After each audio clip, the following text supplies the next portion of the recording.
This video presents an introduction to infrared spectroscopy and its application in the determination of potato starch present in a biodegradable food packaging bag. The main objective is to present an overview of the infrared spectroscopy, its basis, instrumentation, and applications, exemplifying a practical case too. Spectroscopy includes a wide range of techniques that study interactions between electromagnetic radiation and matter. The electromagnetic spectrum is divided into 7 main bands that go from radio to gamma rays, while infrared spectroscopy works only in the region that involves wave numbers between 12,800 and 10 centimeters to the -1. The infrared region is divided into 3 main subregions that cover different wavelengths: near infrared, mid-infrared, and far infrared.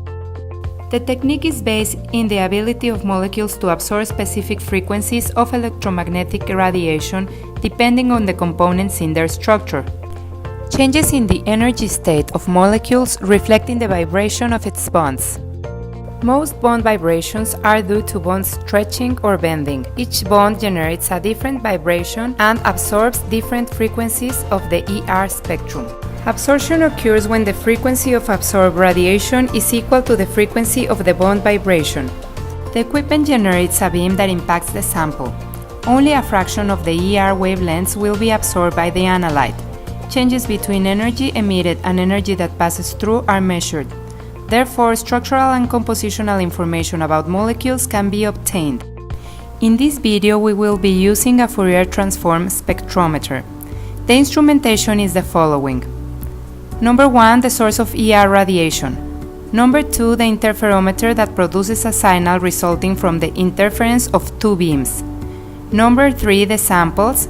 Number 4, the detector, and number 5, the computer. There are different types of sources. 2 main types of detectors. The thermal responds to changes in temperature. The quantum detector relies on the excitation of electrons to produce an electrical current. These are some sampling techniques. We will focus on ATR in this video.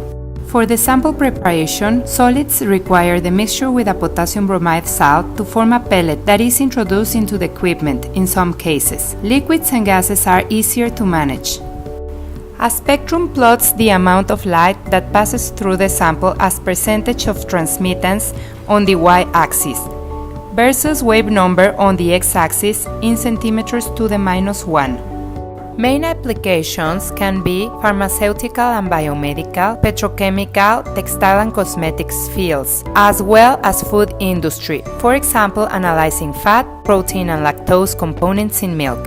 This is a Perkin-Elmer Fourier transformation ER spectrometer, model Spectrum 2.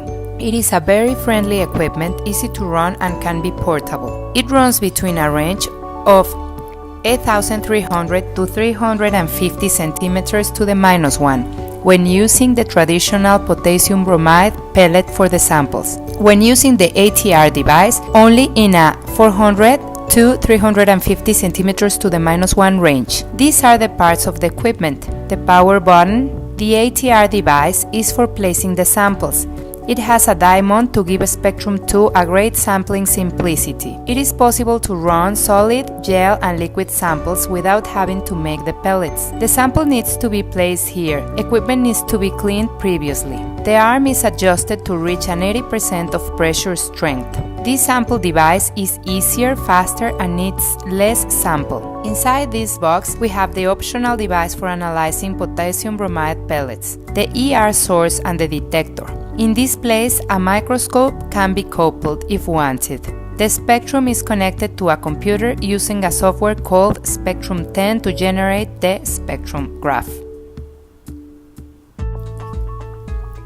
We use the FTER spectrometer to analyze a food packaging bag that is supposed to be made out of potato starch.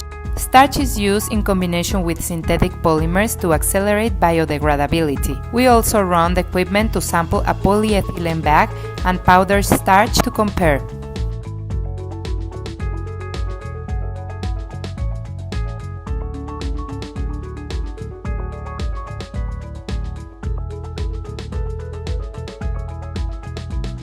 The following images show the spectrums obtained from the 3 samples. Significant peaks are identified with red circles. It can be concluded that the starch bag can be potentially biodegradable.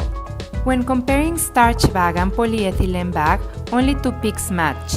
The first peak is similar but not pronounced. The second peak is the methylene bond that is usually common for PE bags. These 2 bags are not similar in composition.